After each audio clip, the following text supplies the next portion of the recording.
PM Modi को नुकसान पहुंचाने के लिए बांग्लादेश भारत के दुश्मनों की पहली पसंद बन गया है। लेकिन अब बांग्लादेश का इलाज करने के लिए भारत ने सबसे बड़ा ब्रह्मास्त्र निकाल लिया है। ये ब्रह्मास्त्र शेख हसीना है। दोस्तों, दिल्ली ब्लास्ट में ढाका भी इन्वॉल्व है। पाकिस्तान तो खैर है ही, और इसके साथ पाकिस्तान और बांग्लादेश दोनों में ही पूरा का पूरा खेल खेला गया है। बांग्लादेश यदि आप देखें तो प्लानिंग से लेके इंप्लीमेंटेशन तक इन्वॉल्व है। ये सब कुछ रिपोर्ट सामने आए हैं। देखिए, अब पाकिस्तान भले ये कहता रहे, लेकिन जो इन्होंने बात की है ना, वो बड़ी खतरनाक है। लेकिन भारत की तरफ से भी मुसलसल जो ऑपरेशन सिंदूर 2 की बात की जा रही है, उसको लेकर पाकिस्तान में काफी ज्यादा खलबली है। और कहा यह भी जा रहा है कि ये ना हो कि कहीं वो जो दिल्ली में अटैक हुआ था उसको लेकर कहीं भारत जो है वो इस वक्त तो खामोश है, उनकी गवर्नमेंट बिल्कुल कोई बात नहीं कर रही है, लेकिन ऐसा ना हो कि किसी वक्त फिर पाकिस्तान पर अटैक हो जाए। इन्होंने प्लान किया कि भारत को तंग करना है, और पाकिस्तान इनको यूज इसलिए किया क्योंकि मोदी जी ने एक स्टेटमेंट दिया था कि अगर एक भी टेरर अटैक हमारी कंट्री में हुआ, it will be treated as act of war, हम पाकिस्तान को खत्म कर देंगे। तो पाकिस्तान ने अपने हाथ क्लीन रखने के लिए बांग्लादेश को यूज किया, और ये कॉन्स्पिरेसी पूरी की पूरी जो शोएब चौधरी हैं, बांग्लादेश के अंदर बैठ के हीरो, उन्होंने इसको उजागर किया है बाद में। लेकिन इंडियन मीडिया और रॉ के पास ऑलरेडी सारे प्रूफ आ चुके हैं, एंड अब छोड़ा नहीं जाएगा, क्योंकि डेडली कॉन्स्पिरेसी जो एक्सपोज हुई है, जहां पर पाकिस्तान और बांग्लादेश दोनों ने मिलकर काम किया भारत के खिलाफ। उस लाइन पे स्टेटमेंट दे रही है जिस लाइन पे शायद इंडिया की भी अटेंशन ग्रैब करनी है, और इंडिया को ये कहना है कि मैं ही बांग्लादेश को, या मेरी पार्टी या मैं जो कुछ करेंगे वो इंडिया के इंटरेस्ट में होगा। सो ये ना हो कि इंडिया जो है वो अपने ताल्लुकात जो है वो उनके साथ। तो ये मुझे ऐसे ज़ाती तौर पे लगता है कि शायद शेख हसीना वाजिद ने अपनी लाइन लेंथ दोबारा सेट की, और हो सकता है ये एंगल हो, और दूसरी तरफ हो सकता है ये भी हो कि मोहम्मद यूनुस एंड पार्टी को टफ टाइम देने के लिए, इंडिया ने कहा हो हसीना वाजिद को, आप भूलें, आप अपनी पॉलिटिकल स्टेटमेंट जारी करें। और क्योंकि जब हसीना बोलती है, क्योंकि वो कम बोलती हैं, तो जब वो बोलती हैं तो उनको पूरा दुनिया का मीडिया कवर करता है जी। एग्जाइल्ड बांग्लादेशी प्राइम मिनिस्टर, ठीक है जी, former exiled Bangladeshi prime minister ये बातें कर रही है, ये वहां पे सिचुएशन है, हालात कोई अच्छे नहीं है।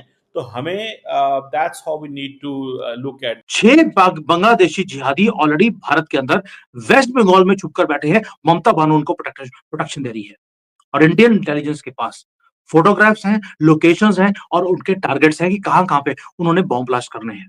सो मुझे ऐसा लगता है कि इसमें मल्टीपल चीज़ें हैं, मल्टीपल मैसेजिंग है, और आपको पता है ये पॉलिटिशियन बड़े स्मार्ट होते हैं, क्योंकि इंडियंस कहते हैं ना कि जी पाकिस्तान में तो टेररिज्म है एंड ऑल दैट, तो वो कहते हैं जी कि देखिए ये सारे इकट्ठे हो रहे हैं, ये मिलिटेंट्स इकट्ठे हो रहे हैं, सो मुझे आप वापस पावर में लेके आए, मेरे लिए कोशिशें करें, अमेरिका से दुनिया से कहें, लेकिन it's not possible to bring her back. तो इसी बात को लेकर बार बार पाकिस्तान की मिलिट्री एस्टेब्लिशमेंट और पाकिस्तान की गवर्नमेंट जो है वो पब्लिक को ये बताती चली जा रही है कि जी भारत दोबारा अटैक कर सकता है, हम इस वक्त बड़ी मुश्किल में हैं, और अगर दोबारा अटैक हुआ तो हम उसे भरपूर तरीके से जवाब देंगे, हम ये कर देंगे, हम वो कर देंगे।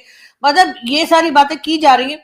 उसकी एक रीजन ये भी है कि भाई अफगानिस्तान साइड पे क्या हो रहा है, वहां पर कोई बात नहीं की जा रही है, अफगानिस्तान के बारे में कुछ बताया नहीं जा रहा। अफगानिस्तान से जिस तरह की टेंशन बनी हुई है, जिस तरह के अटैक्स चल रहे हैं, जो रोज वहां पर अटैक्स होते हैं केपी के साइड पर, और उसके बाद यहां तक के इस्लामाबाद जहां मैं मौजूद हूं वहां पर भी एक सुसाइड बॉम्ब अटैक हो चुका, लेकिन उसके बारे में बात नहीं की जा रही। बार बार अफगानिस्तान जाने के बजाय लोग निकलते हैं गवर्नमेंट के और मिलिट्री एस्टेब्लिशमेंट के और बात शुरू कर देते हैं भारत की, और जी भारत अटैक करने वाला है, भारत से बहुत खतरा है, और इसी तरह की चीजें जो हैं वो हमारे यहाँ बातें की जा रही हैं।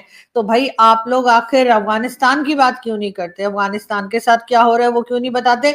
इस वक्त पाकिस्तान में हर चीज जो अफगानिस्तान से आती थी, अफगानिस्तान के रास्ते आती थी, चाहे वो वेजिटेबल्स हो, चाहे वो फ्रूट्स हो, चाहे जो चीज हो, वो तमाम की तमाम जो है वो इस वक्त पाकिस्तान में जो है उनकी बहुत मुश्किल से मिल रही है, और साथ ही साथ बहुत महंगी भी हो गई है।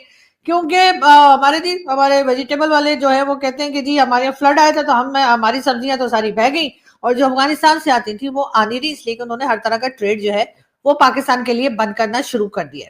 लेकिन हम अफगानिस्तान में बात नहीं कर रहे, हम बार बार ये बता रहे हैं कि जी भारत जो है ना, भारत पहले इंतजार कर रहा था, या भारत में इंतजार किया जा रहा था कि किसी तरीके से गुजरात के इलेक्शन निकल जाए तो उसके बाद मोदी जी जो है वो पाकिस्तान की तरफ देखेंगे। और अब ये बातें की जा रही है कि क्योंकि गुजरात का इलेक्शन जो है वो पीएम मोदी की पार्टी और उनके साथ जो पार्टीज हैं वो बहुत ही जबरदस्त तरीके से या बहुत लंबे मार्जिन से जीत चुकी हैं, तो अब यकीनन उनकी नजरें जो हैं वो पाकिस्तान की तरफ होंगी। और अभी जो खुलासा हुआ है वो ये है कि विक्टोरिया मेमोरियल, कालीघाट टेम्पल, ये वो एरियाज है जो कोलकाता के दिल बसता है इसमें, वहां पर ये बैठे हैं। और टारगेट किसी को क्लियर नहीं है। कोई बोलता है कि 26/11 था, कोई बोलता है कि 6 दिसंबर है, जिस दिन हमने गंदी सी वो मस्जिद तोड़ी थी, कोई बोलता है 26 जनवरी है, रिपब्लिक डे के ऊपर। क्योंकि पाकिस्तान चाहता है एक मैक्सिमम एक ऐसा टेरर भारत के अंदर हुआ ताकि इंपैक्ट पड़े पूरी दुनिया में, भारत की तरक्की रुक जाए। लेकिन बांग्लादेशी क्यों? बांग्लादेश जिसको हमने लिबरेट किया वो ये काम क्यों कर रहा है? उसका रीजन है मोहम्मद यूनिस। मोहम्मद यूनिस नहीं चाहता कि इलेक्शंस जो फरवरी में है वो हो। उसको एक क्राइसिस चाहिए। क्राइसिस इसलिए चाहिए, गवर्नमेंट वो संभाल नहीं सकता, जिहादी है। प्रोटेस्ट उसके कंट्री में होने शुरू हो गए क्योंकि जो शेख हसीना है उसकी पकड़ अभी भी कंट्री के ऊपर 60-70% पकड़ है उसकी। 70% इसके ऊपर पकड़ हो, उनको आप पकड़ नहीं सकते। और उसके जो दोस्त है सो कॉल्ड, वो उसको छोड़ छोड़ के जा रहे हैं, इसलिए दुश्मनों से हाथ मिलाया जा रहा है पाकिस्तान से। प्लान है भारत को उकसाया जाए, उकसाने के बाद हम रिटेलिएट करें, हम ऑपरेशन सिंदूर 2 करें, यूनिस इमरजेंसी डिक्लेयर कर दे, इलेक्शंस को कैंसिल कर दे और उसके बाद पावर के ऊपर वो हमेशा के लिए बैठ जाए। जिहादी जो होते हैं ये हमेशा ऐसा ही करते हैं। आपने गंदे मुगलों की हिस्ट्री देखी होगी, कभी बाप को अंदर कर दिया, कभी अपने भाइयों को मरवा दिया सत्ता को पकड़ने के लिए। वही काम मोहम्मद यूनिस भी कर रहा है, नाम में मोहम्मद है, भूलना मत। अब पाकिस्तान क्यों कर रहा है? बांग्लादेश में जो यूनिस है वो तो सत्ता को पाने के लिए कर रहा है। पाकिस्तान इसलिए कर रहा है क्योंकि ऑपरेशन सिंदूर में जो हमने उसकी हालत करी है वो बदला चाहता है और भारत प्राइस पे करेगा उस मोहम्मद यूनिस की पागलपन की और पाकिस्तान की। अब आईएसआई की स्ट्रेटेजी क्या है? एक नया तरीका अपना लिया इन्होंने। कई सालों से भारत या हिंदुस्तान हमसे करता चला आ रहा है कि जी आपके यहाँ से टेररिज्म हो रही है, हमारे लोगों की जाने जा रही हैं, आपके यहाँ से लोग यूं आते हैं, मारते हैं या अटैक करते हैं, फट फुट जाते हैं और कई तरह की बातें जो भारत करता है। और उसके बाद हम कहते हैं कि जी हमें तो नहीं पता, हमारे यहाँ से तो कोई नहीं गया, आपकी फौज क्या कर रही है, आपकी फौज कश्मीर में क्यों नहीं रोकती, आप लोग बॉर्डर पे क्यों नहीं देखते। इस किस्म की चीजें जो है वो पहले तो हम लोग बहुत बोला करते थे, यहाँ तक कि जो पाकिस्तान के पैनलिस्ट इंडियन टीवी पे जाया करते थे वो भी कई बार कहते थे कि जी आपकी फौज को भी तो कुछ रोकना चाहिए कि बस सारी जिम्मेदारी हमारी है। लेकिन अब वही चीज जब पाकिस्तान अफगानिस्तान से कह रहा है तो मजे की बात ये कि वो जिसे कहते हैं ना कि कर्मा भी एक चीज होती है, या कह लीजिए कि आप जो करते हैं पलट के आपकी तरफ आता है। तो अब वही जवाब अफगानिस्तान से पाकिस्तान को मिल रहा है। पाकिस्तान के लिए अफगानिस्तान का यही कहना है कि जी आप खुद देखिए, आप जानिए और टीटीपी जाने, हमारा कोई लेना देना नहीं है, हम कुछ नहीं कर सकते। तो इस वक्त पाकिस्तान जो है वो अफगानिस्तान की हुकूमत से कह रहा है कि जी आप रोकिए, ये आपकी कंट्री से हमारी कंट्री में आ रहे हैं, आपकी कंट्री से यहाँ आकर हमें नुकसान कर रहे हैं, हमारे लोगों की जान ले रहे हैं, तो आपको रोकना चाहिए।